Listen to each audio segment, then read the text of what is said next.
Kita belajar memahami segala sesuatu itu sesuai dengan berita yang datang dari Rasulullah SAW dari Allah Subhanahu wa Ta'ala.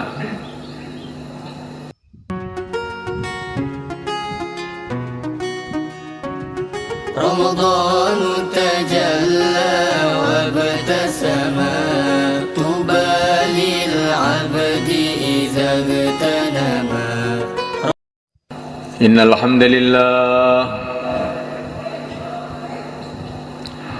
الحمد لله نستعينه ونستغفره ونؤمن به ونتوكل عليه. إن الحمد لله نستعينه ونستغفره ونؤمن به ونتوكل عليه ونعوذ به من شرور أنفسنا ومن سيئات أعمالنا. من يهديه الله فلا مضل له ومن يضلل فلا هادي له. أشهد أن لا إله إلا الله وحده لا شريك له وأشهد أن سيدنا ومولانا وحبيبنا محمدا عبده ورسوله. اللهم صل وسلم وبارك عليه وعلى آله وأصحابه والتابعين لهم إلى يوم القيامة. أما بعد، فقد قال في كتابه الكريم: إن الذين قالوا ربنا الله ثم استقاموا تتنزل عليهم الملائكة ألا تخافوا ولا تحزنوا وأبشروا بالجنة التي كنتم توعدون.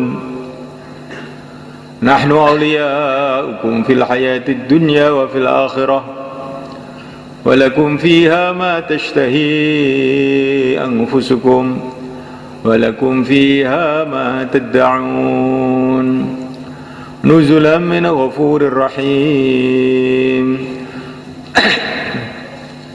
ومن أحسن قولا ممن دعا إلى الله وعمل صالحا وقال إنني من المسلمين.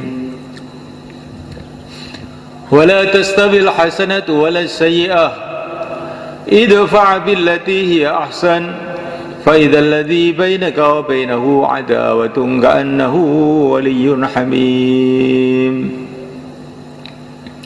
وما يلقاها إلا الذين صبروا وما يلقاها إلا ذو حظ عظيم.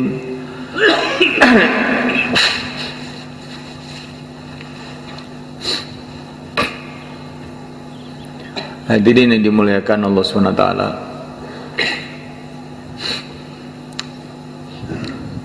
kita belajar memahami segala sesuatu itu sesuai dengan berita yang datang dari Rasulullah SAW dari Allah Subhanahu wa Ta'ala. Kebanyakan manusia ini memahami apa-apa itu sesuai dengan berita orang.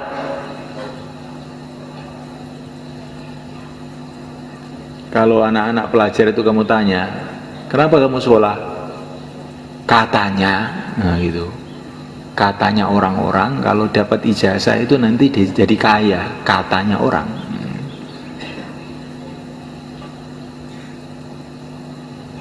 Kenapa kamu pergi ke Jepang? Katanya kerja di sana itu gajinya sebulan 10 juta. Katanya siapa? Katanya orang-orang. Kenapa kamu ke Korea? Katanya orang-orang. Pokoknya orang itu sekarang itu berpikir itu menurut katanya orang-orang. Sedangkan katanya orang-orang itu katanya ada yang benar, ada yang tidak benar. Yang katanya.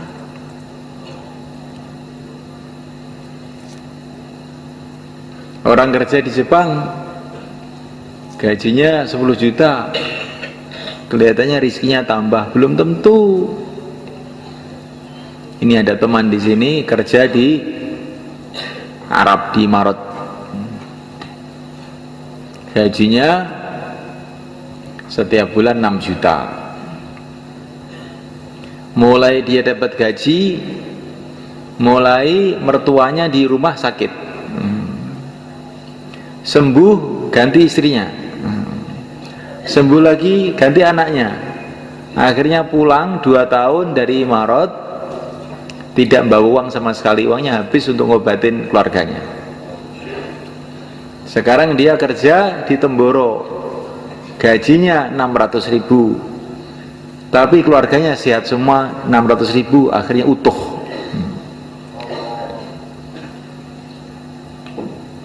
Ini kelihatannya bicara duit nih, tapi ini sebenarnya bicara iman. Jangan orang itu yakin kepada benda-benda. Benda itu bisa jadi gini, bisa jadi gitu, bisa jadi menguntungkan, bisa merugikan. Uang bukan mesti menguntungkan.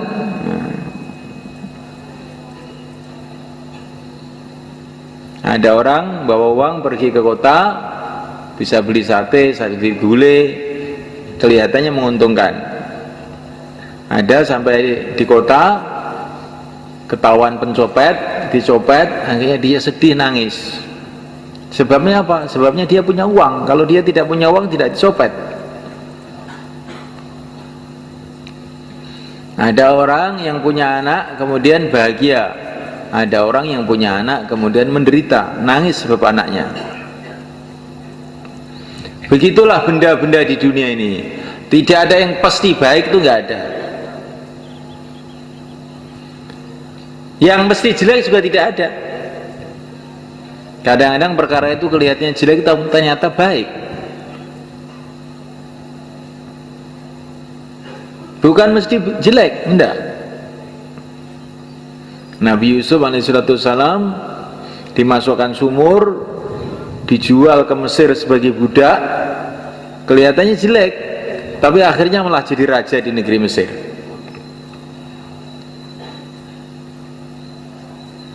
Memulaikan Allah SWT.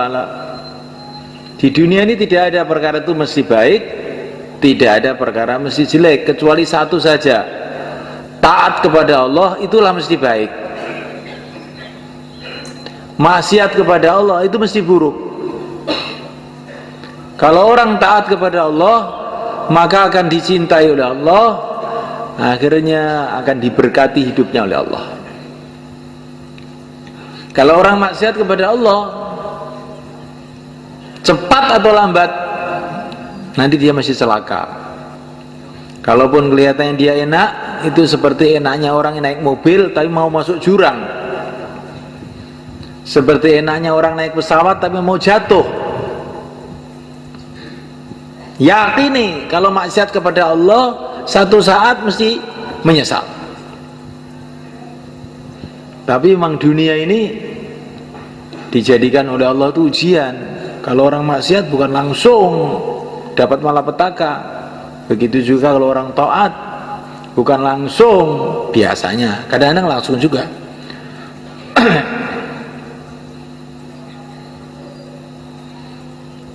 Berita-berita dari mana saja itu mungkin benar, mungkin salah, tapi berita dari Rasulullah SAW pasti benar. Waman asdaqu minallahi haditha.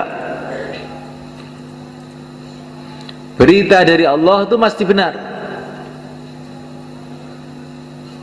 Karena apa? Allah SWT itu maha kuasa. Untuk apa bohong? Orang bohong itu janji bohong itu karena apa? Karena dia tidak bisa menunaikan. Besok kamu saya kasih uang, ternyata besok saya nggak punya uang, akhirnya bohong saya. Kalau Allah SWT tidak perlu bohong, dia Allah maha kuasa. Allah menciptakan alam semesta dengan kun fayakun, jadilah maka jadi. Maka berita yang bersumber dari Allah SWT yang diberikan oleh yang mulia utusan Allah Nabi Agung Muhammad SAW itu pasti benar. Termasuk berita mengenai Ramadan ini. Kalau menurut orang, menurut manusia, Ramadan dengan bukan Ramadan ini ya serupa saja. Ramadan yang matahari dari timur tenggelam di barat sama ya. Ramadan dengan tidak Ramadan ya serupa, tapi berita dari Rasulullah SAW, dari Allah Subhanahu Wa Taala, Ramadan ini luar biasa. Ini bulan yang penuh dengan barokah, kata Nabi. Syahrun mubarak, bulan yang penuh dengan barokah, bulan yang doa-doa dimakbulkan, bulan begitu hebatnya bulan itu, sehingga ini di negeri akhirat sana, akhirat itu sudah ada, cuman kita belum ke sana. Kata Nabi, di negeri akhirat sana waktu Ramadan itu pintu-pintu surga dibuka semua. Allah berfirman kepada surga, "Hei surga, berhiaslah, siap-siaplah untuk menyambut hamba-hambaku yang soleh yang sebentar lagi akan datang ke sini." Maksudnya orang-orang puasa. Pintu-pintu neraka ditutup. Dan neraka itu kan memang belum waktunya untuk mengadab, toh ini belum kiamat ya. Tapi ini ditutup, biasanya dibuka, ini ditutup untuk Ramadan ini. Seolah-olah Allah SWT itu ingin memberitahu kepada kita, ini pintu-pintu kejahatan itu sudah saya tutup, pintu-pintu menuju neraka sudah saya tutup. Jangan kamu usil di dunia buka-buka pintu neraka. Pintu-pintu surga sudah saya buka, jalan-jalan menuju surga sudah saya mudahkan. Jangan sampai kamu tidak usaha untuk berjalan menuju surga. Insyaallah, kan? Masya Allah.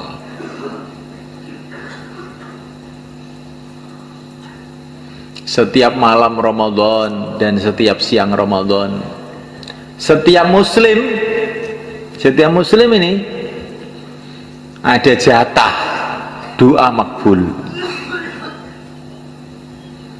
Kapan itu? Mungkin waktu pagi, mungkin waktu habis sholat, mungkin waktu khutbah Jumat. Dan setiap malam juga ada jatah doa makbul. Setiap muslim, semua kita sama. Orang Islam semua punya jatah doa makbul, tiap siang sekali, tiap malam sekali. Kapan waktunya? Dirahasiakan oleh Allah seluruh Ramadan. Maka hati-hati dalam bulan Ramadan ini. Jangan sampai nanti doa-doa kita ini waktunya dimakbulkan pas kita tidur.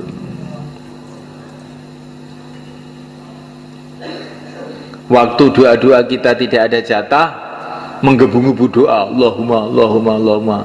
Pintu dibuka, tidur.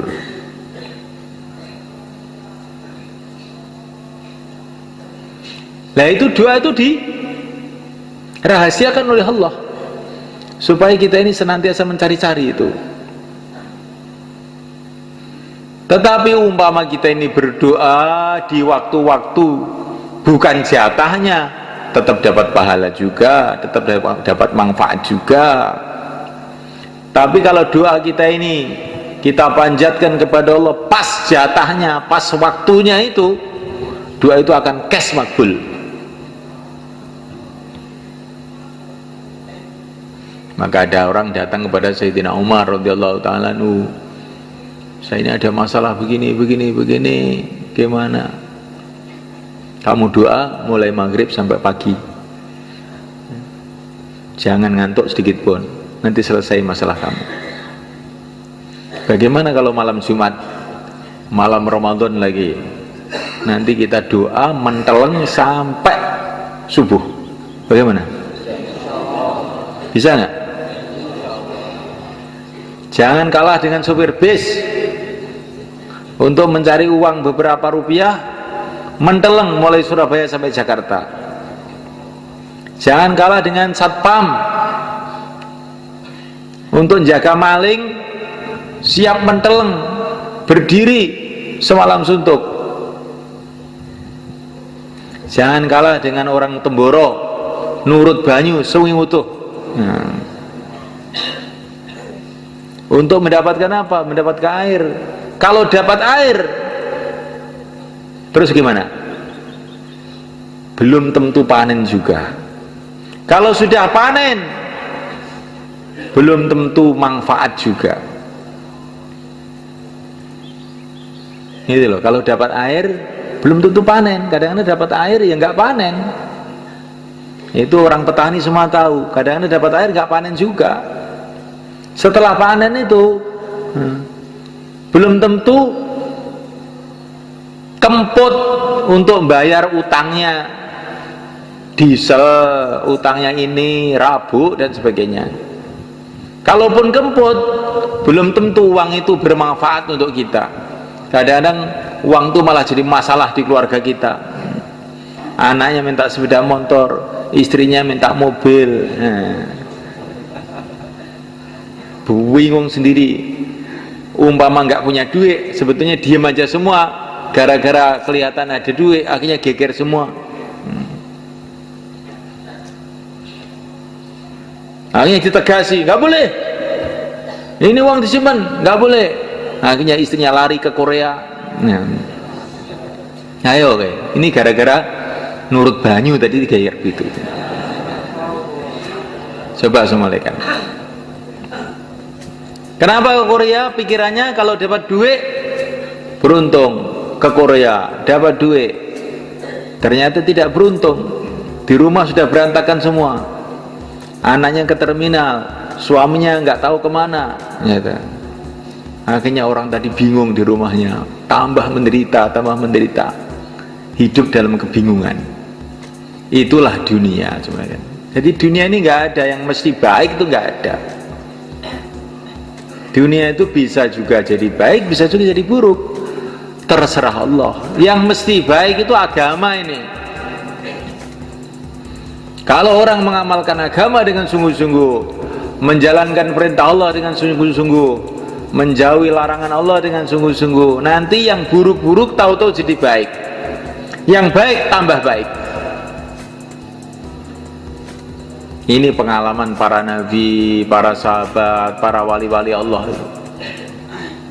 Mereka itu nggak mikir kaya miskin, nggak dipikir itu. Yang penting taat sama Allah. Setelah taat sama Allah, ternyata miskin tapi baik. Ketika mereka taat pada Allah, kaya tapi baik. Ada yang jadi raja, yang dipikir bukan bagaimana saya mempertahankan kerajaan saya, yang penting saya taat sama Allah. Ini jadi raja yang baik.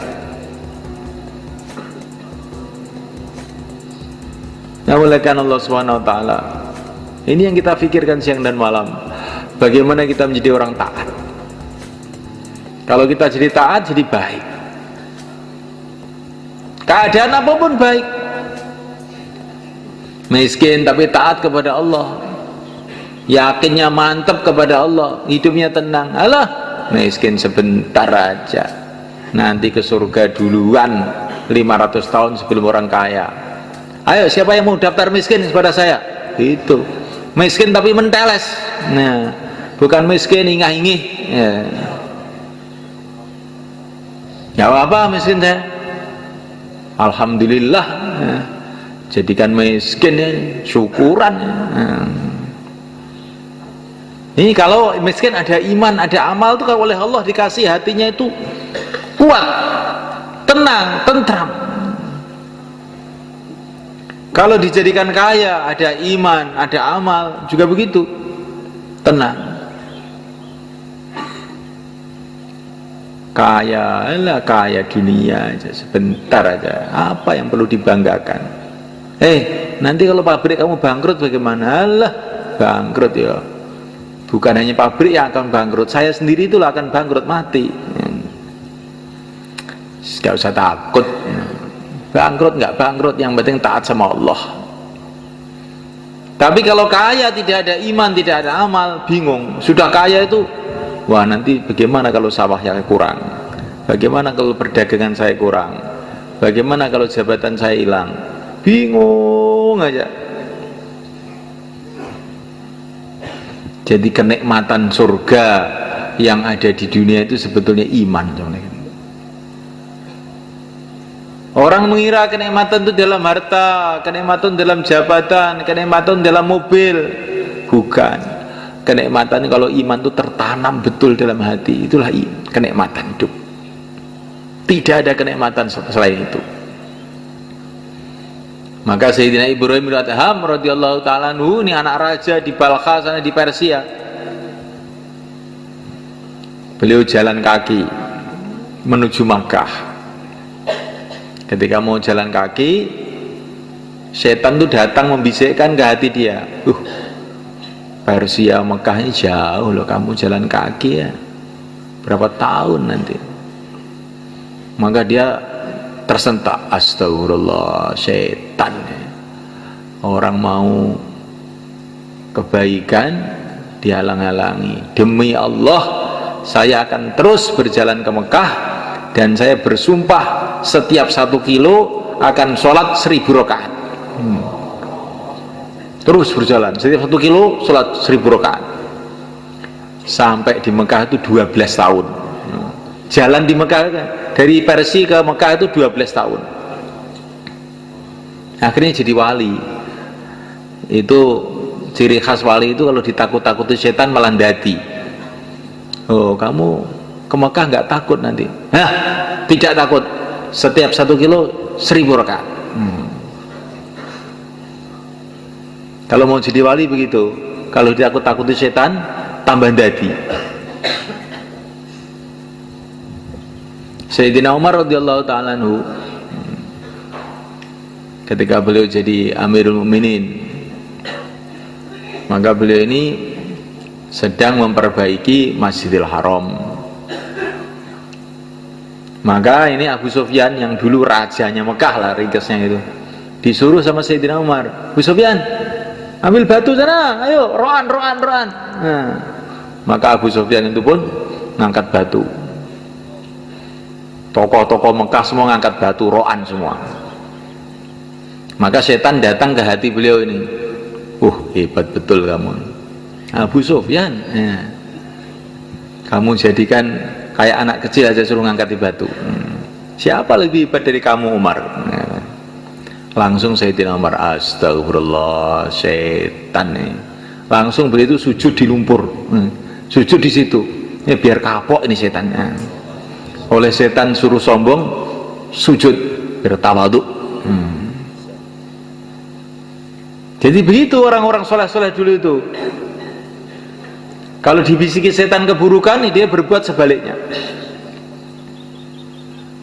Maka dikatakan para ulama, setan itu tidak berani datang kepada Sayyidina Umar. Karena setiap dia membisikkan keburukan, Sayyidina Umar itu berbuat sebaliknya. Kalau setan datang, kamu tidur, langsung malah bangun nggak tidur. Kamu sombong-sombong malah tawadhu, jungkel, sujud di lumpur. Kalau setan datang, kamu jangan sedekah, kamu masih banyak keperluan. Nanti Sayyidina Umar dikeluarkan semua uangnya, sedekah. Jangan puasa, ini panas ini, malah puasa. Itu wataknya Sayyidina Umar. Apa saja bisikan setan, beliau berbuat sebaliknya. Akhirnya setan nggak berani. Nanti kalau saya bisiki lagi malah tambah dadi nanti ini. Ya, kita belajar begitu, insya Allah mulai kan. Sekarang ini setan besar memang sudah dibergol, setan kecil masih ada. Katanya Maulana Zakaria, setan kecil masih ada. Kalaupun tidak ada, itu bekas-bekas ajaran setan yang selama setahun itu masih nancep di hati kita. Ajarannya bagaimana? Nanti kalau diajak keluar, itu terus diundur bulan depan, tahun depan, begitu. Bagaimana kalau kita tentang aja? Insya Allah. Jadi begitu semua kan. Allah sudah berfirman kepada kita bahwa syaitan itu musuh kamu. Inna syaitana kana lakum aduwwan mubina. Syaitan itu musuh kamu. Lah kok malah kita turuti terus? Allah sudah berfirman bahwa Rasulullah itu manusia yang paling sayang kepada kamu, tapi nggak mau kita ikut. Ya ini kan kita celaka jadinya begini ini semua kan. Nah, mulaikan Allah Subhanahu Wa Taala berita Ramadan ini, masya Allah, berita-berita dari Nabi itu ajib-ajib semua kan. Orang yang sujud, sekali sujud saja dalam Ramadan ini, bila diterima oleh Allah sujudnya itu, Allah akan bangunkan untuk dia satu rumah di surga, yang rumahnya itu pintunya 60.000 pintu, yang setiap pintu itu ada istananya, dan dalam istana itu nggak tahu apa yang ada selain Allah SWT. Sekali sujud,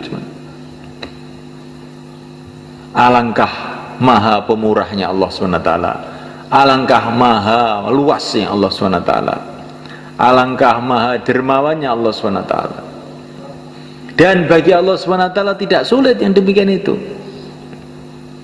Katanya orang-orang ahli teknologi, ahli sains sekarang di angkasa ini ada bertriliun-triliun, gak ada yang bisa ngitung,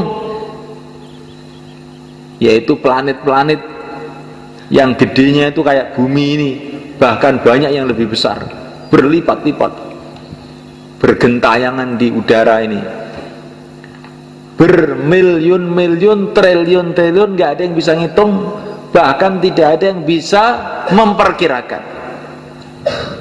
Dan sekian banyak itu semua kan kosong, belum, gak ada orangnya. Yang ada orangnya cuma bumi ini dok, kosong, belum, gak ada orangnya. Ada orang yang tanya, lah iya, kalau Allah Subhanahu Wa Taala itu bikin alam semesta jagat raya yang begitu luas, begitu banyak, ada benda-benda kayak bumi bertriliun-triliun, gak ada yang bisa ngitung, kosong, gak ada orangnya, kok apa gak mubadir itu ya. Gak ada mubadir bagi Allah SWT, karena ini ada maksud. Maksudnya supaya kamu itu tahu bahwa Allah itu maha kuasa. Kalau Allah berjanji kamu akan dikasih surga sekian banyak, sekian banyak, sekian banyak, sebab puasa kamu, sebab sujud kamu, sebab baca Quran kamu, mudah bagi Allah. Kamu lihat itu alam semesta ini kosong, belum, gak ada orangnya. Mengherankan betul. Kalau kamu lihat surga, lebih mengherankan lagi, lebih luas lagi, kosong, belum, gak ada orangnya, menunggu kamu. Nah, tapi kamu tidak mau usaha ke sana. Jadi semuanya Allah SWT, ini bulan Ramadan yang mulia ini, kita ini habis-habisan cancut tali wondo untuk kita ini membangun akhirat kita, insyaallah malaikat. Dan tidak ada cara untuk membangun akhirat kita selain kita hidupkan kembali perjuangan, cita-cita, usaha yang telah dibuat oleh yang mulia Nabi Agung Muhammad SAW. Dimulainya dari kita menguatkan amal masjid kita. Amal masjid kita dalam Ramadan ini kita kuatkan. Mana masjid kita itu? Semua masjid itu masjid kita. Semua masjid-masjid Allah, kita hamba-hamba Allah, itulah yang berkewajiban untuk memakmurkan masjid. Di perkara itu kalau masjid itu jangan, ini masjid saya, ini masjid kamu, bukan.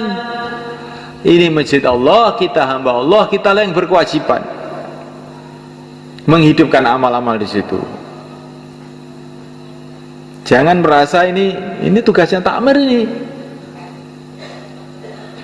Yang mulia Nabi Agung Muhammad SAW, beliau masuk masjid, beliau melihat di situ ada dahak, ada liak di masjid. langsung wajah beliau ini merah.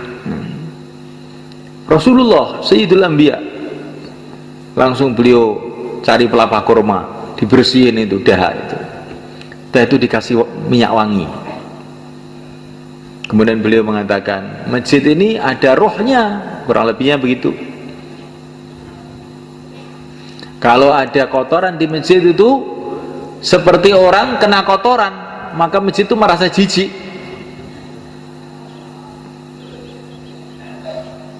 Masya Allah. Maka kita ini harus menganggap diri kita ini, meyakini kita ini hamba Allah, masjid Allah, kita yang berkhidmat masjid, kita yang membersihkan, kita pula yang memakmurkan. Insya Allah malaikat makmurkan masjid kita dengan amalan Rasulullah SAW, makmurkan dengan dakwah, sehingga masjid kita nanti akan jadi asbab hidayah untuk banyak orang yang Allah kehendaki. Ada masjid Rasulullah SAW di Madinah Al-Munawwarah. Masjidnya sangat sederhana, saudarakan. Tiangnya dari gelugu kurma, lantainya dari tanah, atapnya dari daun-daun kurma. Kalau hujan pada bocor, gak ada lampu di masjid itu. Tetapi masjid ini telah jadi asbab negara-negara masuk Islam, raja-raja masuk Islam, bangsa-bangsa masuk Islam.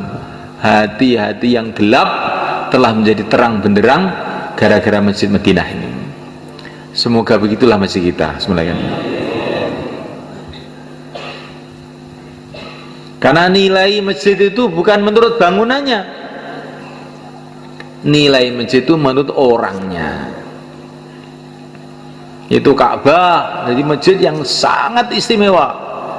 Barang siapa yang sholat di sana, pahalanya 100.000 kali sholat. Kenapa? Di antara sebabnya, karena itu masjidnya para nabi, mulai mbah Nabi Adam sampai Nabi terakhir yang mulia Nabi Agung Muhammad SAW pernah beribadah di sana. Yang bangun Nabi Ibrahim, kulinya Nabi Ismail, kulinya itu loh Nabi. Makanya masjidnya jadi istimewa. Di masjid itu bukan istimewanya kalau lantainya keramik atau marmer, bukan itu. Yang di masjid itu siapa? Walaupun masjid itu sederhana, tapi yang di masjid itu Sayyidina Abu Bakar Siddiq radhiyallahu ta'ala anhu, Sayyidina Umar radhiyallahu ta'ala anhu. Maka ini masjid paling istimewa di dunia. Itulah Masjid Madinah Al-Munawwarah.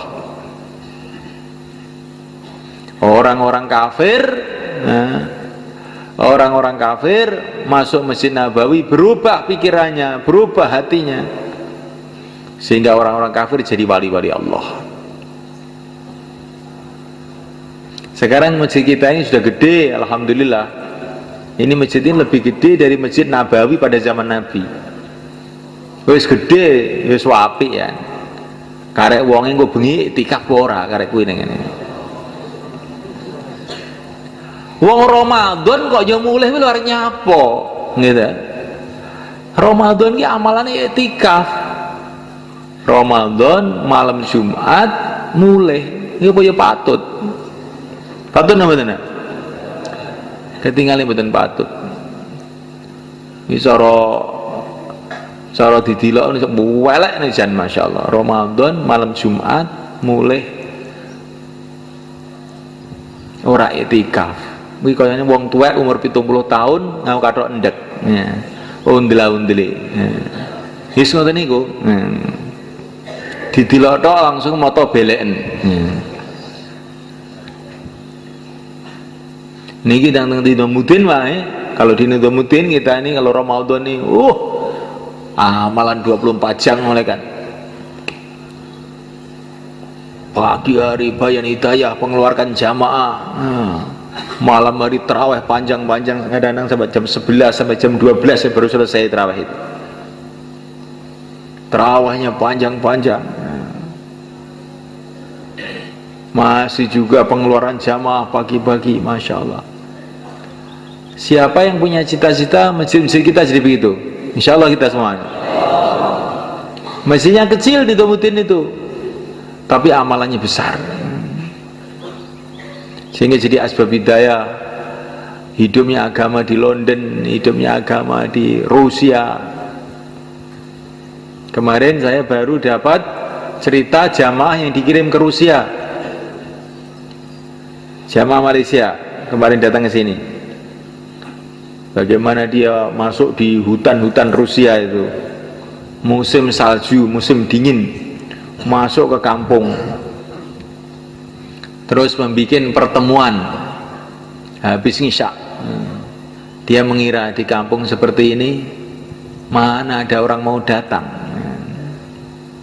Musim dingin lagi, es di mana-mana es. Nggak ada listrik lagi kampung itu, gelap. Tapi dia elan, jauhlah, pagi hari, sore hari jauhlah, nanti malam habis isya ada pertemuan. Setelah habis isya tahu-tahu loh, ada apa ini? Ternyata orang-orang pada datang tuh naik kuda semuanya. Orang Rusia tuh naik kuda datang itu. Ada yang naik keledai. Masjid itu penuh, ada 500 orang ikut pertemuan itu. Ini bukan istimewa, pertemuan jamaah gerak begitu itu.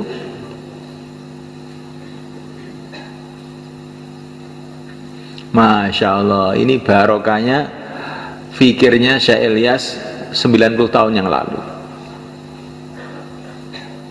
Rusia bangkit agama, ya.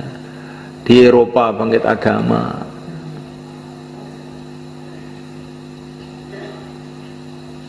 di Amerika bangkit agama, di Temboro bangkit agama, di Sumberjo bangkit agama.